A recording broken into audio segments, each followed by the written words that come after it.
ภิกษุเหล่านั้นหนาถึงเมืองสาวัตถีใหญ่ถวายบังคมจอมไตรแล้วนั่งณ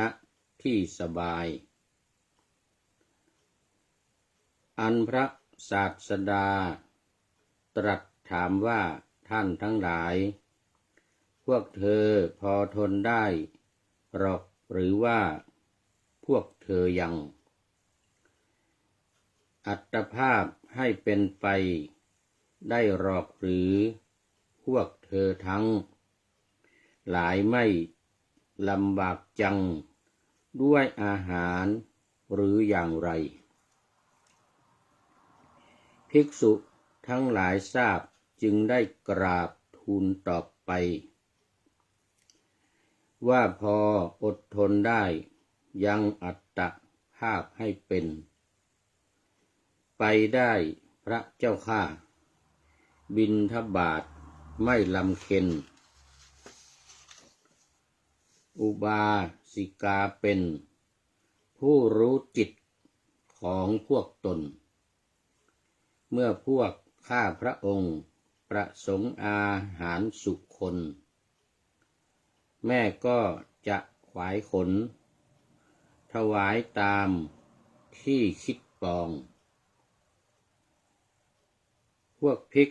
ษุเหล่านั้นก็กล่าวสรรเสริญคุณของอุบาสิกาพ้องพร้อมเพรียงกันลั่นอารามมีภิกษุรูปหนึ่งได้ทราบถึงคุณอันงามของอุบาสิกาตามคำสรรเสริญคุณของนางเป็นผู้ใคร่จะไปในวิหารที่นั้นบ้างอำลาพระพุทธพลางออกเดินทางไปทันทีไปถึงก็เหนื่อยอาจไม่สามารถกวาดพื้นที่คิดว่าอยากจะมีคนมาช่วยกวาดอารามฝ่ายอุบาสิกาส่งคนมาช่วยกวาดตามความคิดในใจยามมีความเหนื่อยล้าอ่อนเพลียขอถวายความนอบน้อมแด่พระรัตนตรัยมีพระพุทธเจ้าเป็นต้นขอถวายความเคารพพระมหาเถระพระเถรานุเถระเจ้าคณะพระสังฆาธิการทั่วโลกอันมีพระเดชพระคุณพระธรรมเสนาบดีรองเจ้าคณะภาค7วัดพระธาตุดอยสุเทพเป็นต้นและขออำนวยพรแด่ท่านผู้ฟังท่านผู้ชมสาธุชนพุทธบริษัททั้งหลายวันนี้รายการธรรมทัศน์ของวัดพระธาตุดอยสุเทพออกอากาศทางสถานีวิทยุวปท2จังหวัดเชียงใหม่โดยมีร้อยเอกจำนงปัญญาวัฒโนเป็นหัวหน้าสถานีและอาตมภาพพระครูปริยัติยานุศาสตร์เป็นผู้บรรยายเป็นประจำทุกวันเวลา7:30 นาทีไปจนถึง8 นาฬิกาทุกวันสำหรับวันนี้ก็เหมือนเดิมบันทึกเสียงล่วงหน้ามาจากวัดพระธาตุดอยสุเทพเยอรมันเขตฮิลชุนบาร์กเมืองซีเกนประเทศเยอรมนีเพราะว่าตอนนี้ก็กำลังพักผ่อนนอนหนาวอยู่ที่นี่มาเป็นเวลาเดือนกว่าแล้วก็มีแนวโน้มว่าจะต้องพักอยู่ที่นี้ไปเรื่อยๆรอท่านเจ้าอาวาสองค์ใหม่ที่พระเดชพระคุณหลวงพ่อกำลังคัดสรรส่งมาอยู่ประจำสำหรับผู้พูดนี่ก็เป็นการชั่วคราวมาเยี่ยมเยือน แล้วก็มีท่านพระครูวิมลรัตนวัฒน์เจ้าอาวาสวัดพวกช้างเจ้าคณะตำบลหายาเขต 2มาอยู่ดูแลเฝ้า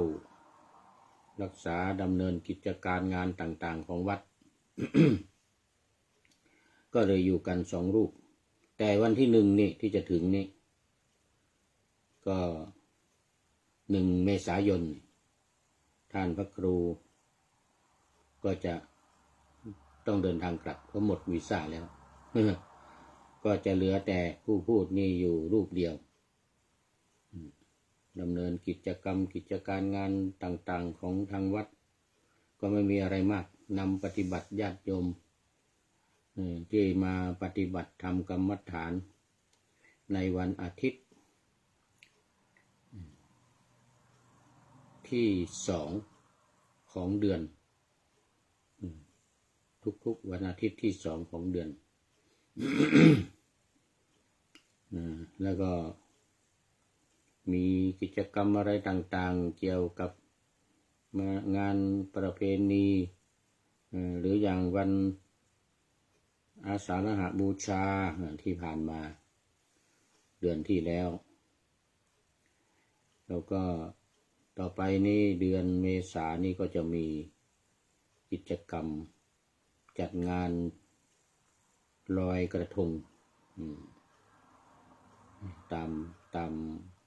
ประเพณีไทยแต่ว่าที่นี่ไม่ได้จัด13 14 15 16เหมือนเมืองไทยนะไม่ตายตัวเอาวันอาทิตย์ว่าวันที่ญาติโยมว่างและไม่ชนกับที่อื่น ที่บริเวณวัดที่อยู่ใกล้เคียงถ้าชนกันก็จะมีญาติโยมมาน้อยเพราะมันต้องแบ่งกันไปวัดโน้นวัดนี้ก็ไม่ตรงกันก็ญาติโยมก็จะมากันเยอะอย่างเดือนเมษาหน้านี่ก็เห็นว่าไปจัดสักประมาณวันที่20หรืออะไรเนี่ย20หรือ25วันอาทิตย์แล้วก็ต้องเลือกเป็นวันอาทิตย์ด้วยเพราะว่าญาติโยมที่อยู่ในเยอรมันเนี่ยหยุดงานกันก็จะมาร่วมทำบุญสุนทานกิจกรรมอะไรต่างๆปฏิบัติธรรม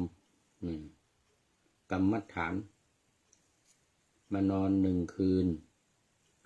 คือรับศีล8อุโบสถศีล1 วัน 1 คืนก็เลิกลากลับกันไป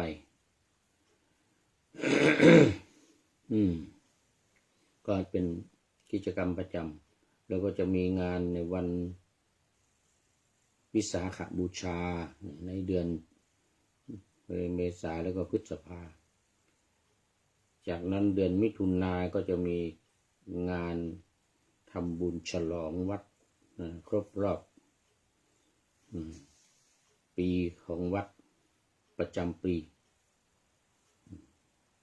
หลังจากนั้นก็เข้าพรรษาวันพระวันอาสาฬหบูชาก็ทำกิจกรรมตามประเพณีของเมืองไทยเรา พระก็อธิษฐานเข้าพรรษาใกล้จะออกพรรษาก็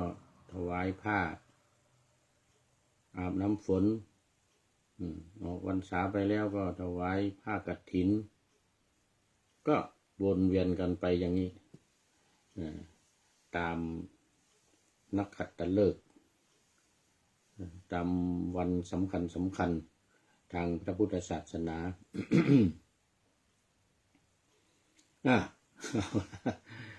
มาสู่เนื้อหาสาระของธรรมะวันนี้ก็วิหารลายไปหลายนาที10 นาทีเหลือเวลาอีกน้อยเดียว ยังอยู่ในเรื่องเดิมภิกษุรูปใดรูปหนึ่งอัญญตระภิกขุภิกษุรูปใดรูปหนึ่งวันนี้ก็จะมีมาอีกรูปหนึ่งแล้ว ในเรื่องมันเป็นตอนมันยาวในภาคนี้ภาคที่สองเนี่ยเรื่องพระนางสามาวดีก็จัดอยู่เป็นเดือนเรื่องเดียว เรื่องเดียวจัดอยู่เป็นเดือนเกือบจะเดือนก็อาจจะจบนี่นะมันมีสลับซับซ้อนตัวละครเยอะหลายช่วงหลายตอนแล้วก็มาโดนเรื่องเท้าสักกะอีกก็หลายวันเป็น10 กว่าวันกว่าจะจบแต่ว่าตอนนี้มาเรื่องอัญญตระภิกษุนี่ก็3-4 วันมานี้เองคงไม่เกิน7 วัน คงไม่เกิน7 วัน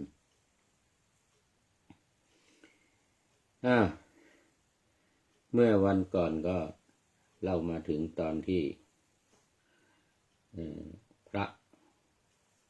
จำนวน60 รูปอัญญตระภิกษุนี่นะจำนวน60 รูปได้บรรลุธรรมเป็นพระอรหันต์เพราะการอุปถัมภ์บำรุงของโยมอุบาสิกา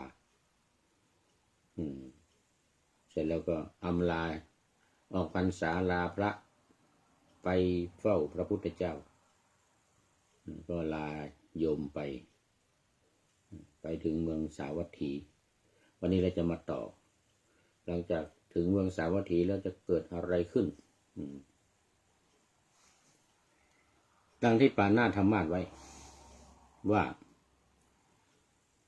การอุทิศบุญที่เดี๋ยวคนละเรื่อง คนละเรื่องภิกษุเหล่านั้นหนาถึงเมืองสาวัตถีใหญ่ถวายบังคมจอมไตรแล้วนั่งณที่สบายอันพระศาสดาตรัสถามว่าท่านทั้งหลายพวกเธอพอทนได้หรอกหรือว่าพวกเธอยังอัตภาพให้เป็นไปได้หรอกหรือพวกเธอทั้งหลายไม่ลำบากจังด้วยอาหารหรืออย่างไรนี่ก็เป็นการปฏิสันถานต้อนรับพระของพระพุทธเจ้าพระที่ไปปฏิบัติธรรมก่อนเข้าพรรษานี่ก็แยกย้ายกันไปลาไปเรียนธรรมกรรมฐานจากพระพุทธเจ้าแล้วสมถกรรมฐานวิปัสสนากรรมฐานเรียบร้อยแล้วก็ไปปฏิบัติกันบางองค์ก็ไปไม่อยู่ไม่ได้ก็มีโดนผีหลอกก็มีกลับมา ไปใหม่อีก บางองค์ไปก็ตาบอดก็มีปฏิบัติเคร่งครัดจนเกินไปไม่นอนไม่ให้หลังแตะพื้นแต่เราก็นั่งหลับไปจนแสบตาเจ็บตาเนี่ยหมอเอายามาใส่ให้ก็ไม่หยอดไม่หยอดตาพอหยอดจมูกเข้าในรูจมูกก็ไม่หยอดเพราะมันไม่ได้นอนนั่งอยู่อย่างนี้จะไปหยอดยังไงเนี่ยหยอดยังไงหยอดตาก็หยอดไม่ได้ แล้วก็ไม่อยากหยอดด้วยท่านองค์นั้นมีหลายอย่างหลายประการสำหรับพระในพระพุทธศาสนาสมัยพระพุทธเจ้าบางทีก็ไปกันเป็นร้อย400 500 รูปอย่างนี้ไปกันไปปฏิบัติธรรมอยู่ในป่าไม่สำเร็จไม่ได้รับการบรรลุพากันกลับมาอย่างนี้ก็มีเน้นเรื่องของการปฏิบัติในสมัยนั้นอันนี้ก็เหมือนกันภิกษุที่กลับมา60 รูปมาถึงก็กราบพระพุทธองค์ตรัสว่าโอ้เป็นยังไง ขาปณียังยาปณียังนะพออดรนทนได้ไหมอยู่ที่โน่นเป็นยังไงอาหารการกินพอยังอัตภาพไม่เป็นไปได้ไหมก็กราบทูลพระพุทธเจ้าว่าโอ้สบายมากเหมือนกันนะ โอ้แต่ไปตอนแรกๆนี่ก็ลำบากน้อยเหมือนกันนะโยมอุบาสิกาก็ยังไม่ได้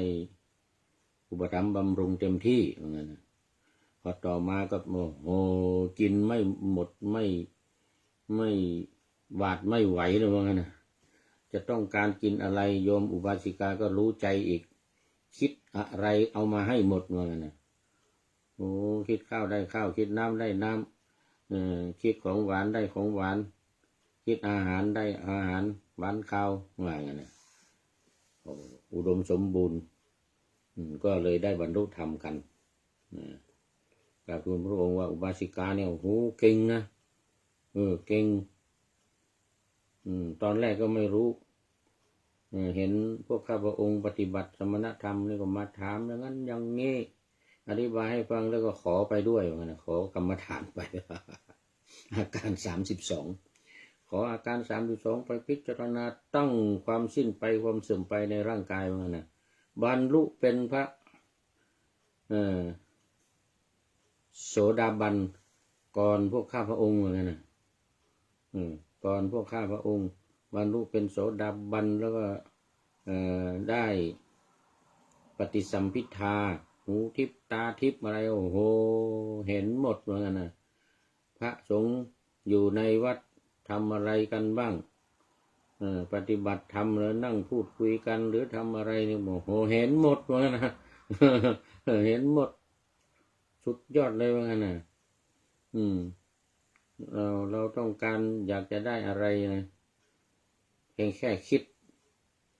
ยังไม่ต้องพูดกันเหมือนกันเพียงแค่คิดในใจมาแล้วเหมือนกันมาแล้วไม่ตอนเย็นก็ตอนเช้าไม่ตอนเช้าก็ตอนบ่ายไม่ข้าวปลาอาหารโภชนาอาหารก็น้ำปานะอัฐบาลเหมือนกันนะอุดมสมบูรณ์เวลานิมนต์ไปบ้านนี่ก็ทำพวกอาหารการกินเครื่องดื่มข้าวยาคูอาหารเต็มโต๊ะวางเต็มโต๊ะบุฟเฟ่เลยว่างั้นเอารูปไหนจะเอาอะไรไปเอาไปว่างั้นนะใส่บาตรไปเต็มนั่งฉันก่อนนะฉันเรียบร้อยฉันน้ำข้าวยาคูหรืออะไรอันนี้เอาไปฉันที่วัดอีกใส่บาตรไปว่างั้นนะเต็มบาตรนี่สะพายกลับวัด เราถวายพุทธองค์ฟังตอนนี้ขอต้อนรับพระนั่นนะศักดิ์สุบรรณคันธาศักดิ์สุบรรณคันธาสาธุครับผมขอบคุณมากวันนี้นึกว่าจะไม่มีใครแล้วเพราะว่าตอนนี้มันดึกแล้วตี 5ที่เมืองไทยกำลังตี 5เนี่ยที่นี่5 ทุ่มที่เยอรมันนี่5 ทุ่ม6 ชั่วโมงห่างกันตี 5ตื่นกันขึ้นมาละนี่FCทั้งหลายตื่นกันขึ้นมาละเมื่อกี้จัดไปรายการหนึ่งไม่มีสักคน FC หลับปุ๋ยกันหมดตอนตี 3 ตอนตี 3อันนี้ดีมาหน่อยมาละมา1และท่านอาจารย์ศักดิ์สุบรรณศักดิ์สุบรรณคันธาศักดิ์สุบรรณคันธาสาธุครับผมนะ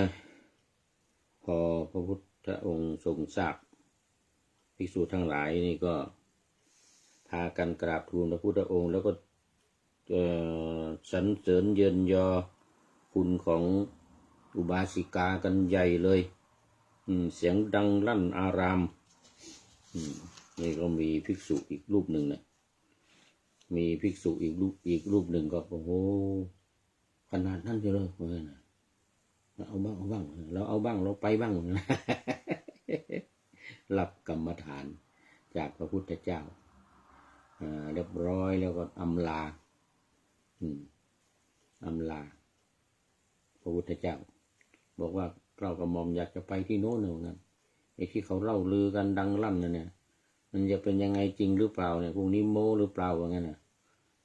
พระองค์ก็ตรัสว่าเอาไปภิกษุเดี๋ยวอยากจะไปก็ไปก็รีบออกไปถือบาตรถือจีวรอะไรก็รีบไปที่ถึงสำนักนั้นพอไปถึงแล้วก็โอ้มันเหน็ดเหนื่อยเมื่อยล้าไม่สามารถที่จะกวาดวัดหรือจัดสถานที่อะไรต่างๆได้วัดพระไปหลายวันแล้วไม่มีใครอยู่ก็ไม่ได้กวาดเก็บอะไรมันรกรุงรังยังไม่ทันเก็บกวาดก็เลยคิดว่าโอ้อยากจะได้คนมาช่วยกวาดเหมือนกันนะได้ทราบว่าอุบาสิกามีคุณนะมีคุณเกียรติกิตติคุณเก่งกาจรู้ใจคนอื่นเหมือนกันนะรู้ใจคนอื่นเขาเรียกว่าได้ฌานได้สมาบัติเจโตญาณเจโตปริยญาณเดาใจคนอื่นได้มีหูทิพตาทิพได้วิชาเหมือนกันนะวิชา3วิชา8เหมือนกันนะเราก็อยากจะได้คนมาช่วยกวาดเนี่ยจะมีอุบาสิกานี่จะรู้หรือเปล่าน้อเนี่ยนะอีกสักไม่ถึง5 นาทีมาแล้วคนใช้ของอุบาสิกาในบ้านเอาไม้กวาดมาแล้วมากวาดวัดจัดที่อยู่ที่นอนอะไรถวายท่านมาองค์เดียวมาองค์เดียวเนี่ยนี่ก็บอกว่า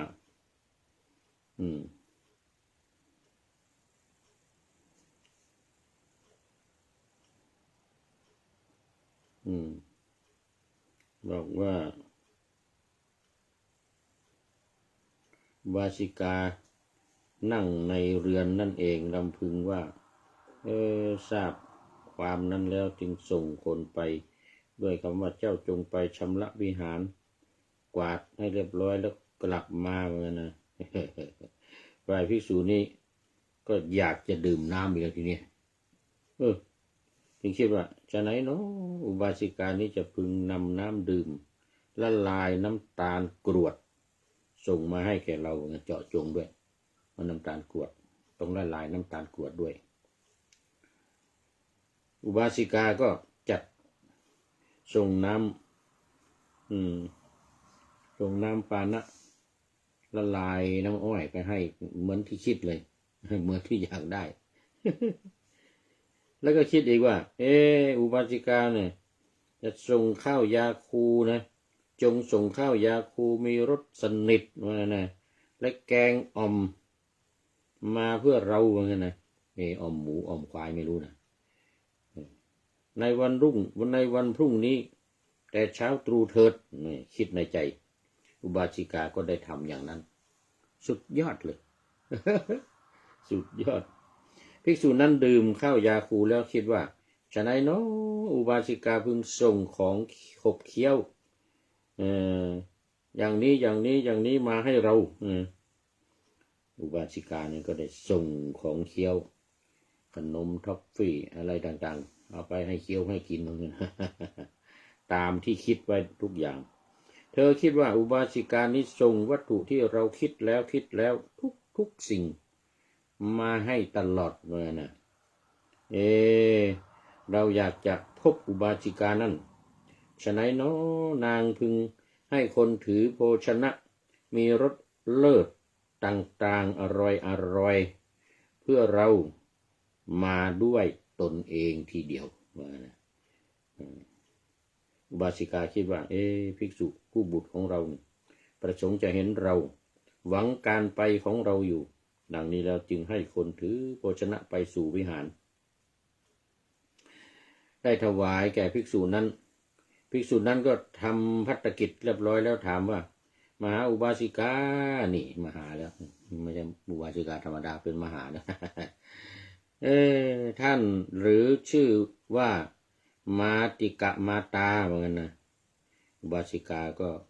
บอกว่าถูกแล้วลูก อุบาสิกาก็บอกว่าท่านทราบเดี๋ยวภิกษุถามว่าท่านทราบจิตของคนอื่นหรือนะอุบาสิกาถามว่าอุบาสิกาบอกว่าถามดิฉันทำไมนะถามทำไมลูกท่านได้ทำวัตถุทุกสิ่งที่ฉันคิดแล้วเพราะฉะนั้นฉันจึงถามท่านนะโอ้วาสิกาว่าลูกภิกษุที่รู้จิตของคนอื่นก็มีมากนะไม่ได้มีแต่โยมคนเดียวภิกษุนั้นก็เลยบอกว่าฉันไม่ได้ถามคุณถึงคนอื่นนะถามเฉพาะตัวของอุบาสิกาเท่านั้นนะแม้เป็นอย่างนั้นอุบาสิกาก็ไม่บอกตรงนะว่าดิฉันเนี่ยรู้จิตของคนอื่นแต่กล่าวว่าลูกเอ๋ยธรรมดาคนทั้งหลายผู้รู้จิตของคนอื่นย่อมทำอย่างนั้นได้นะทำอย่างนั้นได้ภิกษุนั้นคิดว่ากรรมนี้มันหนักเลยไอ้เราเนี่ยธรรมดาปุถุชนเนี่ยย่อมคิดถึงอารมณ์อันงามบ้างไม่งามบ้างทางกายทางวาจารูปเสียงกลิ่นรสสัมผัสอะไรต่างๆเพราะว่ายังเป็นปุถุชนถ้าเราจะคิดสิ่งอันไม่สมควรแล้วไซอุบาสิกานี้ก็พึงยังเราให้ถึงซึ่งประการอันแปลกเหมือนจับโจรที่ขโมยเข้าไปจับโจรที่มวยผมพร้อมด้วยของกลางฉะนั้นเหมือนกันเราคิดไม่ดีไม่ได้โอ้โหไม่ได้เลยเว้ยจะไปคิดลามกจกกับเปรตนี่ไม่ได้เลยนี่อุบาสิกานี่จะรู้หมดเลยนะเราควรหนีไปเสียจากที่นี่เหมือนกันนะแล้วกล่าวว่าอุบาสิกาฉันจักลาไปละอุบาสิกาก็บอกว่าท่านจะไปที่ไหนพระผู้เป็นเจ้าจะไปไหนลูกฉันจะไปสู่สำนักพระศาสดาอุบาสิกาเหมือนกันนะขอท่านจงอยู่ในที่นี้ก่อนเถิดเจ้าข้าฉันจะไม่อยู่อุบาสิกาจะต้องไปอย่างแน่นอนเหมือนกันแล้วก็เดินทางออกจากที่นั้นไปสู่สำนักของพระศาสดาเพ่นแนบเพ่นแนบเลยกลัวว่าตัวเองยังเป็นปุถุชนกลัวว่าจะไปคิดไม่ดีคิดลามกจกกระเปรตไม่ได้เดี๋ยวอุบาสิกาจะรู้อายให้โยมเนี่ยพระศาสดาก็กลับไปถึงวัดพระศาสดากระดาษว่าเธอภิกษุเธออยู่ในที่นั้นไม่ได้หรืออย่างนั้นพระเจ้าข้าเหมือนกันถ้าพระองค์ไม่สามารถอยู่ในที่นั้นได้ทำไมก็ถ้าแต่พระองค์ผู้เจริญนะเพราะว่าอุบาสิกานั้นเนี่ยย่อมรู้เรื่องอันคนอื่นคิดแล้วทุกประการเหมือนกันโอ้สุดยอดเลยอุบาสิกาเนี่ยถ้าพระองค์คิดว่าก็ธรรมดาปุถุชนเนี่ยย่อมคิดอารมณ์อันงามบ้างไม่งามบ้างถ้าเราคิดบางสิ่งบางอย่างอันไม่สมควรแล้วไซอุบาสิกานั้นก็จะยังเราให้ถึงซึ่งประการอันแปลกว่างั้นนะเหมือนจับโจรที่มวยผมพร้อมทั้งของกลางฉะนั้นแล้วก็จริงข้าพระองค์คิดแล้วได้อย่างนี้จึงรีบกลับมาว่านะภิกษุเธอควรอยู่ในที่นั้นแหละว่าไงนะพระพุทธเจ้าตรัสว่าอย่าอยู่นั่นแหละอย่าไปไหนข้าพระองค์ไม่สามารถพระเจ้าข้าว่าไงนะข้าพระองค์จะอยู่ในที่นั้นไม่ได้ยืนยันนั่งยันยืนยันทีนี้ ภิกษุถ้าอย่างนั้นเธอจะอาจรักษาสิ่งหนึ่งเท่านั้นได้ไหมนี่มันเหมือนกับเรื่องภิกษุอุกันธิกะในภาคไม่รู้ภาคไหนนะลืมไปละอยากจะศึกเหมือนกันบอกโอ้ธรรมะ ของพระพุทธองค์เนี่ยมันวินัยมันเยอะเหลือเกินเหมือนกันข้าพระองค์ปฏิบัติไม่ได้เหมือนกันอย่างนี้ขอศึกเหมือนกันยอมแพ้เหมือนกันพระพุทธองค์ตรัสว่าเธอจะรักษาอย่างเดียวได้ไหมนี่เหมือนกับภิกษุนี่เลยนี่ให้รักษาสักอย่างหนึ่งสักสิ่งหนึ่งได้ไหมนี่อะไรพระเจ้าข้าเหมือนกันนะรักษาอะไรอย่างนั้นนะภิกษุอุกันธิกะนั่นก็เหมือนกันรักษาสักอย่างเดียวเหมือนกันนะถ้าอย่างเดียวพอได้เหมือนกันนะ อย่างเดียวพอได้อะไรพระเจ้าข้าพระศาสดาก็ตรัสว่าเธอจงรักษาจิตของเธอนั่นแหละธรรมดาจิตนี้บุคคลรักษาได้ยากเธอจงข่มจิตของเธอไว้ให้ดีอย่าคิดถึงอารมณ์อะไรอย่างอื่นนะอยู่ที่นั่นแหละอย่าไปคิดอะไรอย่างอื่นคิดควบคุมใจเอาไว้อย่างเดียวเท่านั้นพอมันอย่างอื่นไม่ต้องสนใจนะธรรมดาจิตบุคคลนี่มันข่มได้ยากดังนี้แล้วจึงตรัสราคาฐานนี้ทุนนิคหัสสะละหุโนยัตถกามะนิปาติโนจิตตัสสะธรรมโถสาธุจิตตังทันตังสุขาวหังจิตที่ฝึกดีแล้วนำสุขมาให้การฝึกจิตอันข่มได้ยากเป็นธรรมชาติเร็ว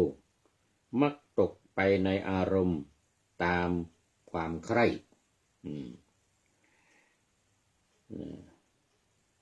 จิตที่ฝึก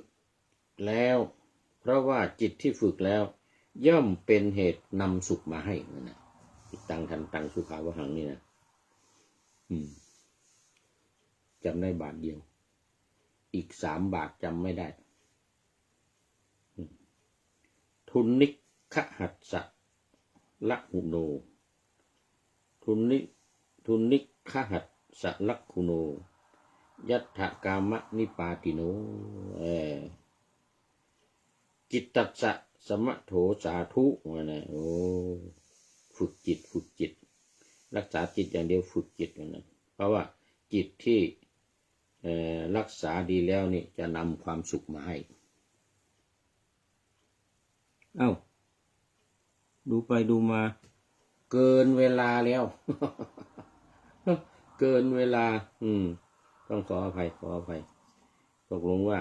เรื่องของภิกษุรูปใดรูปหนึ่งนี้ช่วงตอนนี้ก็จบก่อนเพราะว่าพระเถระนั้นเนี่ย